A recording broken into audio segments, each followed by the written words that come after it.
Welcome back to The Explainer. Today we're diving into a really complex, honestly, incredibly relevant geopolitical situation, and we're going to unpack it step by step. We're looking at a striking June 2026 op-ed from Dawn, written by journalist Zahid Hussein. It's titled Fighting Israel's War. We're going to break down Hussein's take on the escalating Middle East conflicts, map out all these shifting territories, and look at the massive global economic initiatives tied to this whole crisis. So if you're trying to understand the intricate web connecting the US, Israel, Lebanon, Gaza, and Iran right now, you are in the exact right place. Okay, let's dive into this. Hussein's core thesis is basically captured perfectly in that old, well-known idiom. It's the tail that is wagging the dog. He uses this phrase to argue a pretty provocative point. According to him, American foreign policy in the Middle East is essentially being dictated by Israel. The op-ed asserts that, despite the United States' immense global power, it's actually Israel charting the course of these ongoing military engagements, which in turn is pulling the U.S. deeper into a much broader regional conflict. Here's our map for today's explainer. First, we'll look at the core argument. Second, the escalation in Lebanon. Third, expanding control in Gaza. Fourth, Iran's regional ultimatum. And finally, number 5, the Board of Peace. Let's start with Section 1, the core argument. Who is exactly driving this conflict? According to the Dawn op-ed, there's this massive disconnect right now between the political rhetoric we hear and the actual situation on the ground. Despite high-level claims of a U.S.-brokered ceasefire by figures like President Donald Trump, the foundational perspective of Hussein's analysis is that the U.S. is essentially fighting Israel's war. The Zionist state, as he describes it, is acting as a spoiler that effectively dictates the terms of war and peace. And Washington's approval of Israeli military actions? Well, Hussein argues it's not just a localized issue anymore. It's actively complicating broader diplomatic efforts and dangerously broadening the entire theater of conflict across the Middle East. Let's move to Section 2 and see how this builds. Escalation in Lebanon, the Northern Front. To really understand this massive military escalation, which, by the way, marks Israel's deepest incursion into the country in 26 years, we've got to look at Hezbollah. This pro-Iran group based in southern Lebanon formed back in 1982, and that was in direct response to a previous Israeli invasion. They grew into a dominant force, and the resistance eventually led to the end of Israel's occupation in 2000. Now, fast forward to 2026.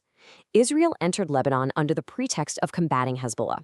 Even though Israel claimed to have dismantled the group and killed nearly all of its senior leaders last year, Hussein notes that Hezbollah remains highly capable.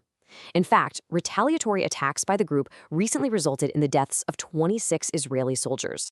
And this escalation involves some really significant strategic maneuvers on the ground. Just last week, for example, Israeli forces captured Beaufort Castle, also known as Kalat al-Shakif. This isn't just some 900-year-old historical landmark. It sits on a highly strategic ridge in southern Lebanon. The author points out a pretty stark historical parallel here. Israeli forces previously used this exact same castle as a military base during their 2-decade occupation of the area, which, as we mentioned earlier, ended in the year 2000. Now, what's really interesting here is the human impact behind the military strategy. 1 million.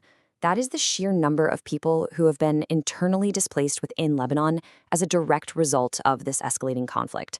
It's a staggering figure, and it really forces us to confront the civilian reality on the ground. Let's break down that 1 million figure a bit more to truly anchor ourselves in the reality of this escalation. According to the source, over 300,000 of those displaced individuals are children.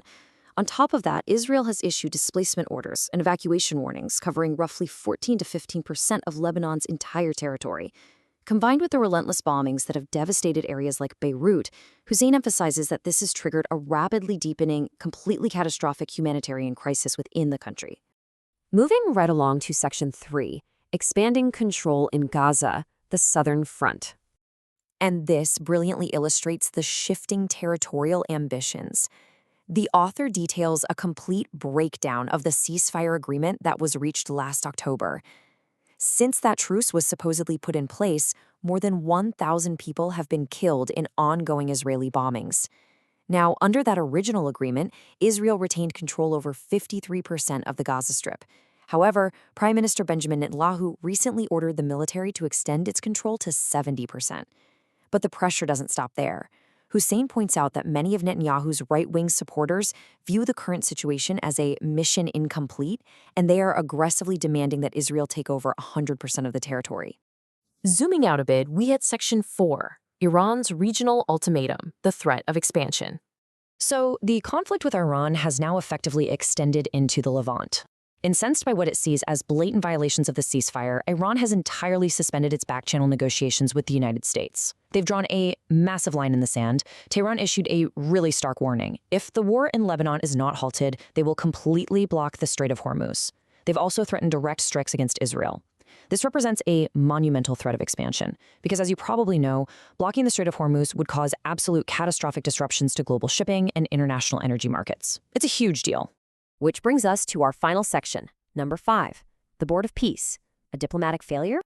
Earlier this year, at the World Economic Forum in Davos, President Trump formally launched this new international organization. He touted it as one of the most consequential ever created to manage an administration and rebuilding in the region. But the Dawn op-ed presents a much, much darker analysis of its diplomatic reality. The financial pledges for the Gaza relief package were huge. Trump promised $10 billion in U.S. funding, and member states pledged an additional $7 billion. But the reality? Well, it's pretty jarring. According to media reports cited by Hussein, the fund established by the World Bank has received absolutely zero contributions. Not a single dollar has materialized for the executive board to initiate any rebuilding efforts. To put that zero into perspective, an estimated $70 billion is needed for the rehabilitation of the Gaza enclave, which Hussein notes has been totally devastated by a 2-year military campaign. It was supposed to be a 10-year rebuilding project, but right now, we're looking at a $70 billion requirement facing literally zero received funds. Furthermore, the author argues that Israel's recent moves to reestablish military control over Gaza make this whole restoration project practically impossible and entirely redundant at this point. Diplomatically, the Board of Peace is really struggling to gain any traction. The op-ed notes that President Trump expanded the board's scope way beyond the authority of the UN Security Council, which, remember, had originally limited its jurisdiction strictly to Gaza. Because of this move, only 25 countries have actually signed on. Neutrally reporting the op-ed's perspective here, Hussein states that many other nations refuse to join because they suspect the board is essentially an attempt to undermine the United Nations.